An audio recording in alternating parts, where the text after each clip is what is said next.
And so we were talking earlier. Yeah, we do that. How was your week? Yo, I'm not gonna lie, it was more stressful, but only because work, just like with the new year, with Christmas, and honestly, just like with the way the world is going, like people just aren't going out as much, So the work is slowing down to a point where it sounds bad to say, but like I'm starting to have to get to know my coworkers. Unfortunately. Whereas whereas the rest of the year, like ever since I started it too, it was so busy that it was literally just like, we're all here, we got to get a job done, like let's do that. And then in the last, like I said, like 2-3 weeks, honestly, since Thanksgiving, where everybody in the world is like on their holiday mode, even like walking through the grocery store, you can feel that the holidays are coming, and people are like starting to think about gifts, starting to think about traveling, starting to, at Thanksgiving, it's like the stressful grocery run. Yeah. Where you see the moms or the dads like getting their turkeys, trying to make sure everything's ready so that Oh, they like don't in have to Christmas leave. with the cranks. Yeah, exactly. And the hams rolling around. Right. And so with all that, business starts to slow. So these people that I've been working with for almost a year now and haven't really had any personal conversations, now it's at the point where it's like, oh, we're starting to all be in the same room for an hour, 2 hours at a time, and we're talking about politics, or we're talking about their family life, or we're talking about, just what's going on with the world. Everybody knows today, like on social media, there's a new crazy headline every single day. Oh, sure. And so Elon Musk, Ukraine war. As we're starting to sit around, I started to realize, like, man, we are actually very different. When we have like a common goal at work to be doing, it's a lot easier to get along, because it really is just X, Y, and Z has to get done. We're going to do it ABC. We all go do it. And so in the last month or so, it's been more of an emotional drain, because there are some people at work, and I feel like this is pretty much every place that I've worked at. There are some people who it's easy. Like, we vibe, we get along. Clicks. It's right there. It clicks. Exactly. And then there's other people where I'm like, here we go. here we go.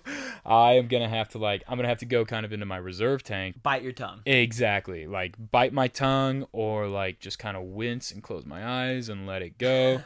And Say a prayer. Like, for me, I'm lucky that like truly none of them are bad people. And like I can respect all of them, and for my office at least. And so it's not like an aspect of morality or anything. It really is just like a clashing of a personality, you know what I'm saying? But yeah. I have had those in the past where it was like I straight up like just don't like you. I don't fuck with you. You know what I'm saying? Have you ever had that? Oh, absolutely. And that's always something I've had to learn to improve on as my years as a young professional, of being told that I wear my emotions on my sleeves. Quite literally. Literally, you do. Quite literally. However, what you were saying resonates with me, because I think of when we worked at the dealership together. What a time. What a time to be alive. And I knew someone at the dealership socially first, before I knew them professionally. And for example, we talk about how there's different relationships out there, right? There's social relationships, i.e. friends, romantic relationships. Then there's professional relationships. Yeah.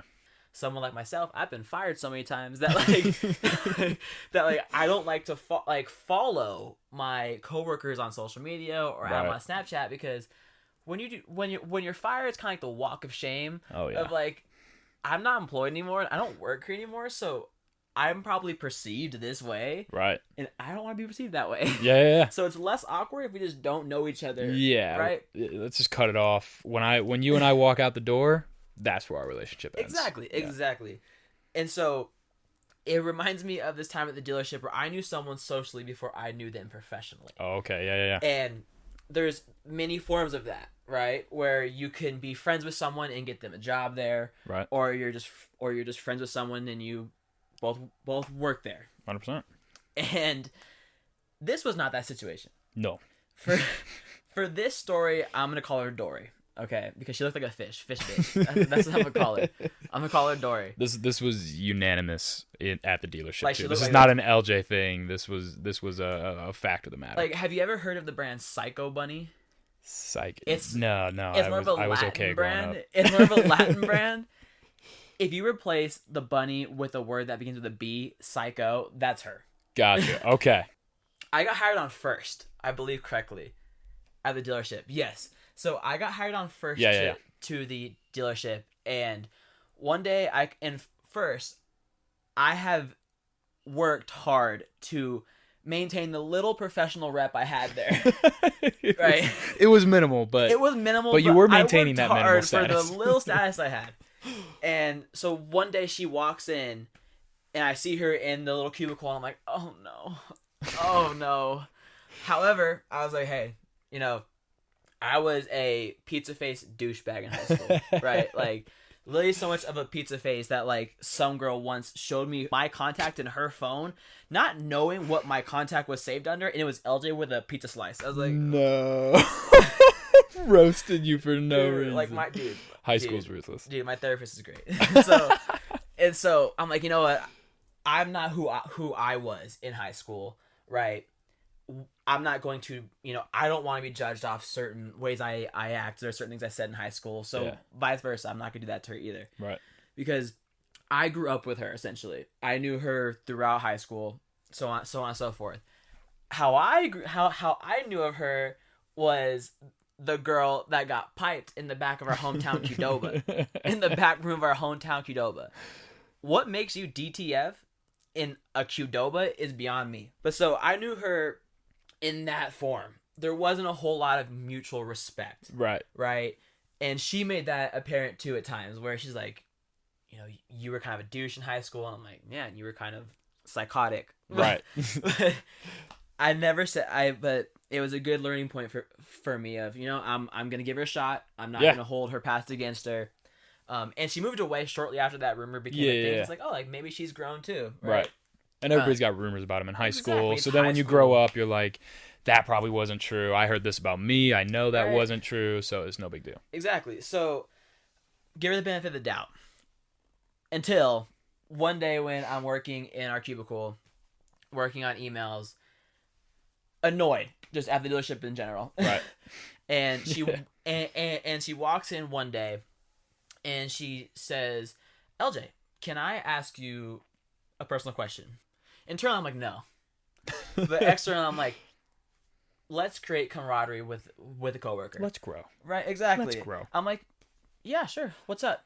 And she goes, I overheard you talking with someone, and you were talking about some guy that you're talking to, and you kept using he, him. And I just wanted to ask you, are you gay? And internally, I'm like, I don't want to talk to you. Yeah. Dory, especially I don't. about this. But then internally, I'm like, wait. Like, let's slow down the brakes, right? And I'm like, at the time, I had highlights. I was like, if it walks like a duck, talks like a duck, it's a fucking duck. Right. I'm like, I'm gay. And so I'm like, I'm gay. And she's like, oh, like, that's so cool. I'm like, yeah. It's awesome. Pride. And so. See you in June. As I'm like ordering pride flags. So, right. And so that's the end of the conversation. Until you and I had one of our first conversations. Absolutely. And I found out that she had come to me and she was like, hey, did you know LJ's gay? The fuck? And I was at my normal post at the dealership, which is frustrated at my life decisions that had brought me to this place. David, when he gets mad, gets strawberry red in the face, and it is a sight to see. I'm so white. How white is he? I'm so white that you could see that redness from a quarter mile away. And that was just kind of permanent state of being for me at the dealership. So I'm never excited to talk to anybody. And so for her to come up and say that, my first thought was, I literally don't care. Him being gay doesn't make me not like him. I don't like him because he just seems like a fuckboy. That was valid. That was valid. And of course that came from like a place of like, look, this dude coming in, he got his dope little tattoos. Man's coming around. The highlights, like walking around in your fresh shoes at work. Like I had never seen anything like that. I still had the eyebrow. You had the cut? Too. You had it? Oh, God. yeah. Charlie Puth in the house. You were rocking it. That's a whole different conversation. Whole different conversation. I literally could not care less. And all I remember is just being like, I don't talk. I've never talked to this woman before. I only know her as she had this like energy that was like, I get it. Like you're all excited to be here, but like I don't get it. Why on earth are you excited to be here? But she's like literally like bouncing around the store, and me and the other salesman who had been there for a bit were like, that'll end pretty quick. Right. Like, give it a couple days, your spirit will be crushed. But nevertheless, she persisted. She kept this high energy. Absolutely. And there was that personal side where she's going around telling my business. Yeah. Which anyone that knows me knows that I hate being identified as being gay. You know, there was another time where she was like, LJ, can I ask you a question since you're gay? And I was like, sure. And she's like, you know, like, did you ever think my brother was cute? And I was like, he's a good looking guy. That's all I said. Yeah. I was like, he's a good looking guy.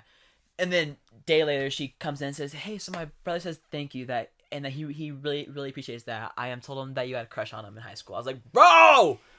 That is not at all. I gave you a neutral response to make you go I gave you a grain away. And you planted a tree. Yeah, literally. And so there's that personal side. But then there was the professional side that we all knew about, that Dory was doing some sketchy shit on the floor. Yep. Straight up stealing customers. Literally. Which in the dealership is a no-no. Absolutely not. And so luckily Dory got flushed. She got fired. Yeah, it didn't take long. But my point from it was learning how to maintain that professional relationship where I kept my distance. Right. Many conversations with you in the back lot, ripping the vape. Ripping it. Just bitching for 10 minutes and just saying like you would tell me, keep your distance, don't feed into anything that she has to say. Yeah.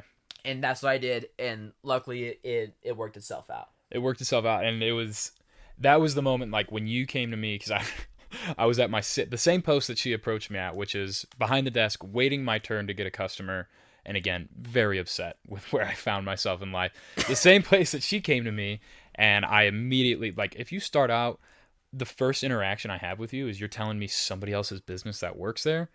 If I respect pretty much everybody in the world just naturally as a human being, unless they are dressing going out of your way to like come to me and like, hey, I want to tell you a very personal note about somebody else who just started working here. So that was an immediate like turn off. All right, if that's how you're starting out conversations, I have no need to be in your presence. And with you, again, I was at the same post, same state of mind, with the exact opposite. You were just like, hey, do you mind if I ask you a question? I feel like I can trust you, and I feel like you're somebody I would be comfortable like opening up to. This is how it all started.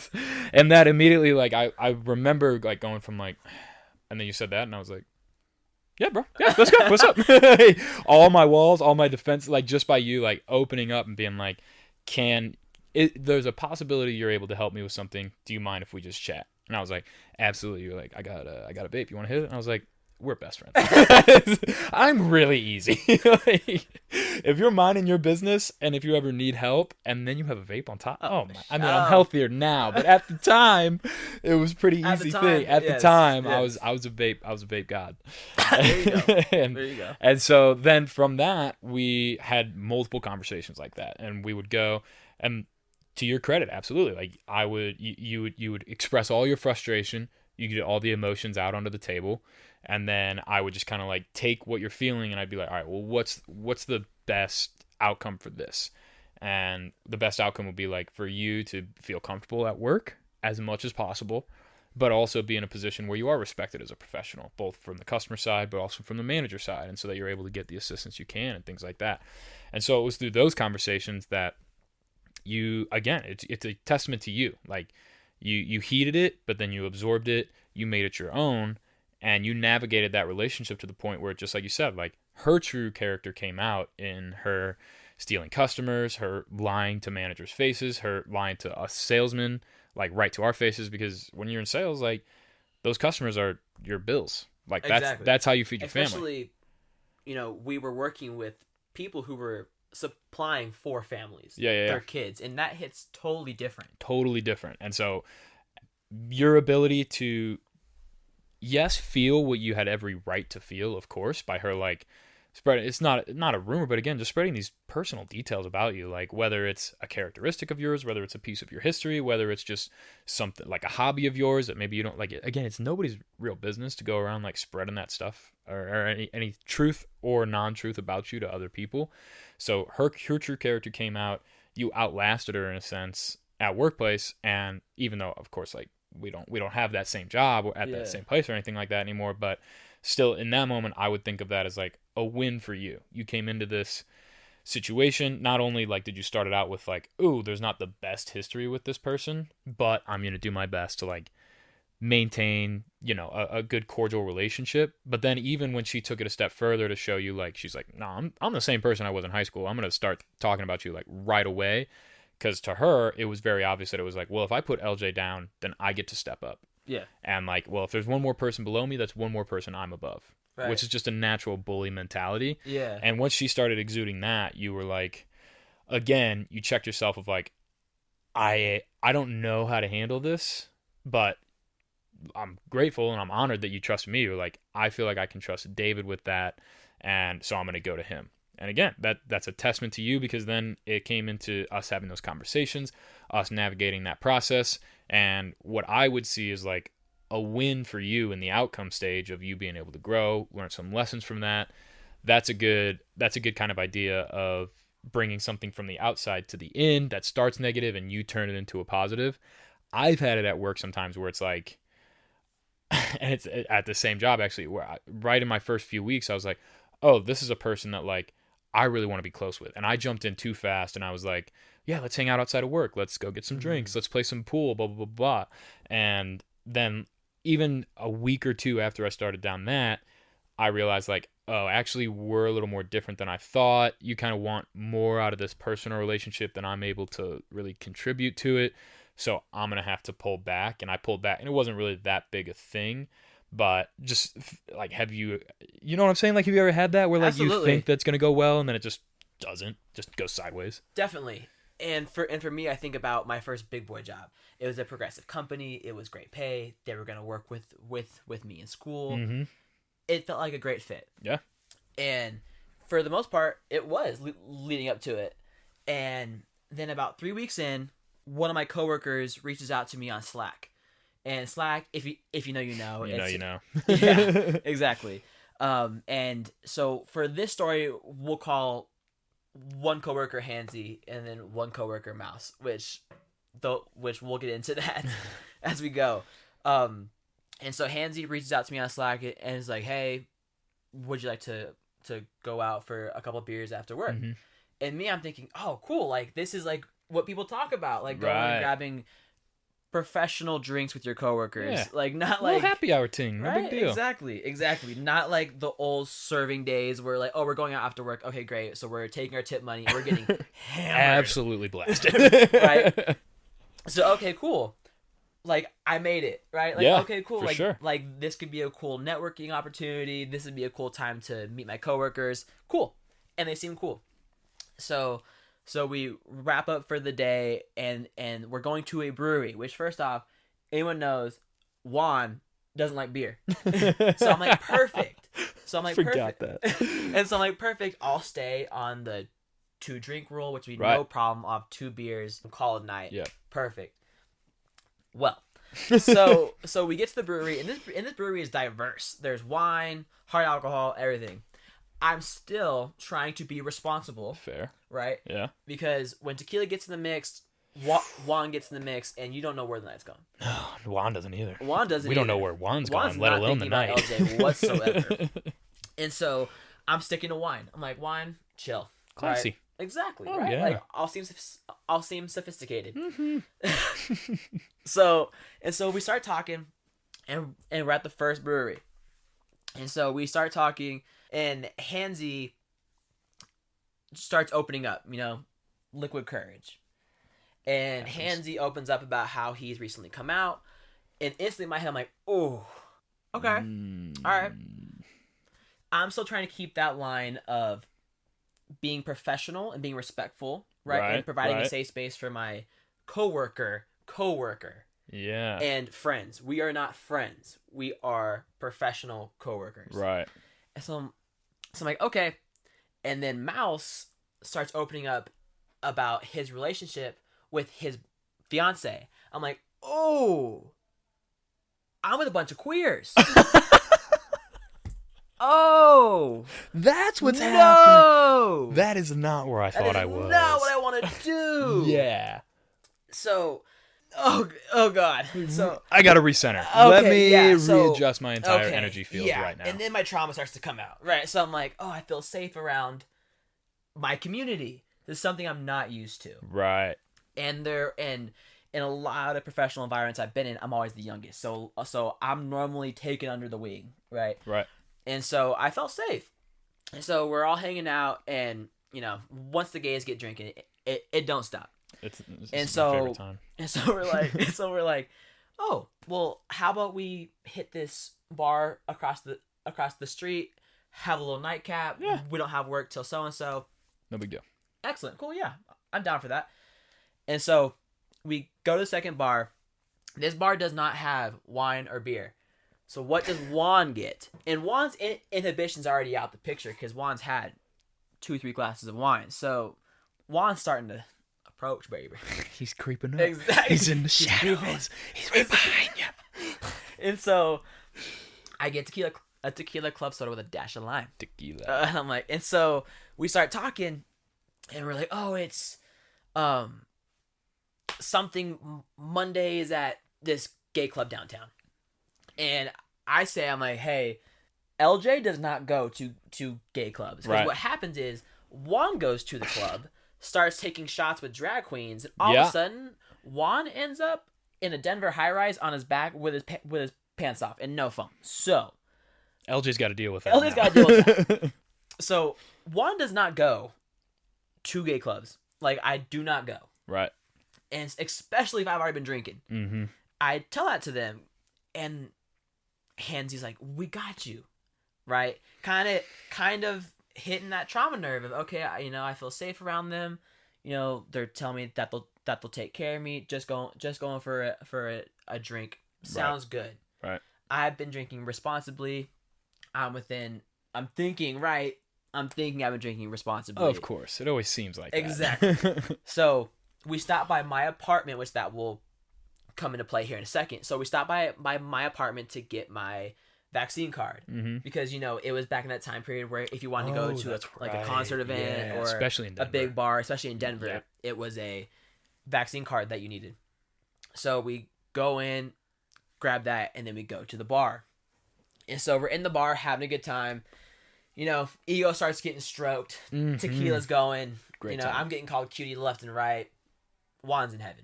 Juan's killing it. Juan's shirtless at one point, I think. He has emerged from the cocoon and he is ready to fly, baby. LJ's gone. LJ's not there anymore. And so we're talking with this group, and I'm getting my ego stroked in all directions, right? And with a tequila club soda in my hand. And so I'm talking to someone, and my vaccine card falls. And Hansy says, oh, hey, LJ, your vaccine card fell. Juan says, oh, just go ahead and put it in my back pocket for me. I'm a charitable man. I like my tax write-offs, right? I'm like, you can go ahead, put in my back pocket. You're welcome. Cop a feel, add it to your spank bank. Do your thing. You ain't getting anything else. Everybody needs a little something. Right. That's very generous of you. Exactly. That's very generous of you. Then that's when the man decided to throw me a non-consensual two-scene up my south side. And that sent me immediately into a fight or flight response. Right. So then I took off and left the venue. And emotionally, it triggered a fight or flight response, and it sent me into a dark place. Which, side note, I do want to give a special shout out to my friends, to my family who were aware of the situation, really stuck with me during that dark place and helped get me out of it. And I also want to give a special shout out to my friend Alex, who went above and beyond as a friend and did more than I ever could have asked or needed from him. And I really want to give that shout out to everyone involved that helped me. Yeah, need your people. Exactly. Asking for help. right? Mm-hmm. On the flip side, on the professional accord, it wasn't like it was some weirdo that did what he did. I will never see him again. I can make sure that I can do what I can do to make sure that he never sees me again. Right. This was a coworker, right? So he has my number. He knows where I live. He has my work email. He knows where I work. There's no escaping that. No. Right? So my initial thoughts weren't how I felt. It was I have fucked up another job opportunity. And then it went to, what's the fallout of this going to be? Yes, I am the victim in this situation. The tech company came out after their investigation and said, yes, you were touched non-consensually. Mm-hmm. However, any company that says there's an open door policy, if you ever feel some type of way, please come and talk to us. That's not true. No. And regardless of if I was the victim, it still affected my outcome with that company. And I think, like, first off, again, like, all of this comes back to a testament to you, whereas, you know, with the last one, there really wasn't the like positive outcome from it, but you were strong, you know, and you did do what I think is very courageous, which I don't know that I'd have the strength to honestly even speak up about it, but you did, and you were able to go to them. And again, it comes from this place that, like, the way you describe it, especially the fight or flight mode, honestly makes me think of workplaces as like a version of Stockholm Syndrome. And in Stockholm, like, obviously, like, not the extreme version of like you're kidnapped and your life is on the line, but like that feeling of like we were talking about in sales, like your work is how you provide for your family. And when that happens, like anything that happens at work, you don't get to respond as LJ. You have to respond as LJ from this company. Exactly. And I love that point. And so in thinking like that, again, that makes it like more courageous from you. But honestly, I'm like, it helps me to realize like, oh, we really are trapped at work. And that feeling of being trapped forces us to have these relationships with people and forces us to endure these situations that normally we would turn our back, walk away, and never think twice about it.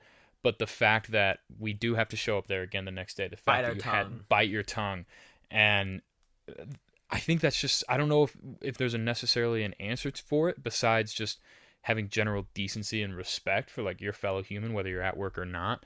But that recognition of just like, how can I possibly get out of this when my entire livelihood depends on me staying here? And I love what you said, where my entire livelihood, you begin to put yourself second. Yeah. And that's where I find myself from that, really setting those hard boundaries of we are coworkers. Yeah. Right? Yeah. And learning from that experience of learning what a healthy professional relationship is. Yeah. Right?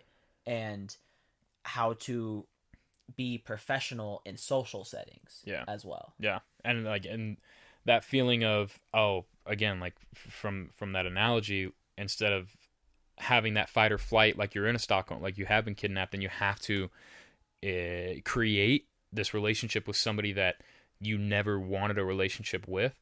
That's where that kind of cautionary tale comes in of like, no matter what you're feeling about these relationships at work, until you know that person inside and out and you've had those quick conversations, it's a much slower build. Like I said, like even with the job I had now, I was there for 2 weeks. I had one conversation with this guy that I was like, okay, cool. Now we're friends. We can go hang out. It's like, no, that's not how that works. Like it has to be a slower thing because like you said, any workplace that says open door policy, you can always talk to us. My pet peeve, the thing I hate the most in workplaces when they go, oh, we're a family. We're not a family. We're all here to do a job. And the second it starts to be misconstrued or misleading in that of, oh, we're family, so anything is forgivable. No, it's not.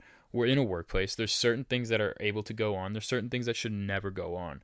And I think just the more I'm in professional workplaces, the more we have these more grown-up and adult jobs, that cautionary tale starts to ring more and more true. Absolutely. And something I take from that experience was, it is not my fault what happened. I did not solicit or ask for him to do what he then tried to do. I did not consent to that. Right. But I look at it as I now put up walls to ensure that I never find myself in that position. Not only on a social, personal level, but on a professional level. Right. Of, I'm sober now. However, when it comes to professional events, I'm not going to drink. But if it's a heavy drinking environment, I find myself probably not being there. Right. Right. And then if it's something where, okay, we're going to go to a dinner and then somewhere after, I'm not going there. I don't need the after. Right. I'm not going there. And should I have even said oh yeah, you can put it in my back pocket? No. Yeah. But did that was not an invitation for him to go and try and infiltrate my pants. Right.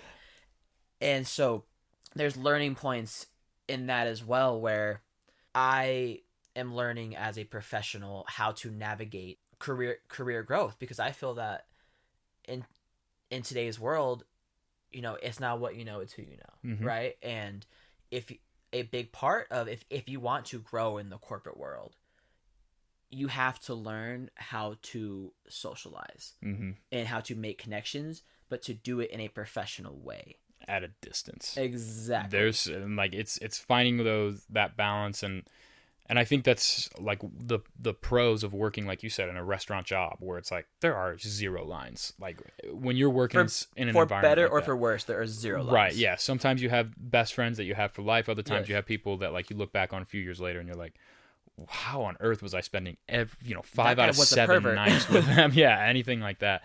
And so again, I think it's just another brick in the wall, right? It's another part of like you becoming the final version of yourself, the form that you want to be like taking on. And it comes from making those mistakes, but keeping in mind the fact of I'm at work, I have these goals in my professional life, I have these goals for my career, but at the end of the day, these people are my coworkers. Exactly. If they develop into friends way down the line, that's great, but I'm here to do a job, and it's just learning, like you said, alcohol, now that's a risky scenario for you. And like for me, I have really like certain talking points that I just can't get into. I know I think differently politically or socially or romantically or even health and fitness wise to these people. I'm really not going to have those serious conversations. I'll always make the jokes. I'll make these little quips. I'll talk to them about their day and their construction projects that they got going on. But as passionate as I am about some of the things that I like to talk about, I can't bring that into the workplace. It's just going to compromise those things.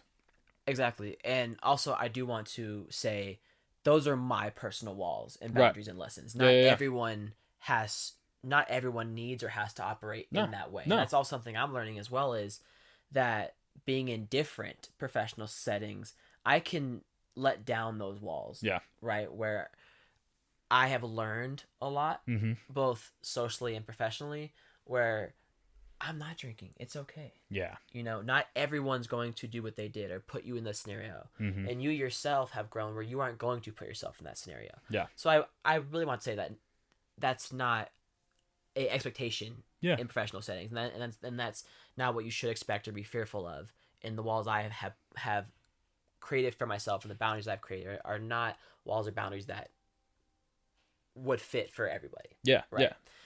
It's really your own journey, and it's learning in your own professional journey, and what you want out of it, out of your career, and just what works for you. Yeah. I think it's just a good lesson for people who maybe have made the mistake but haven't realized it, or are just getting into their first big boy job that they're excited about and they want those relationships that you had. It's like trepidation over elation. Just be a little careful, let things develop into what they will. But know where the kinks in your armor are, and for at least a good while after you get that job, make sure that armor is what you're focused on, not the holes within it.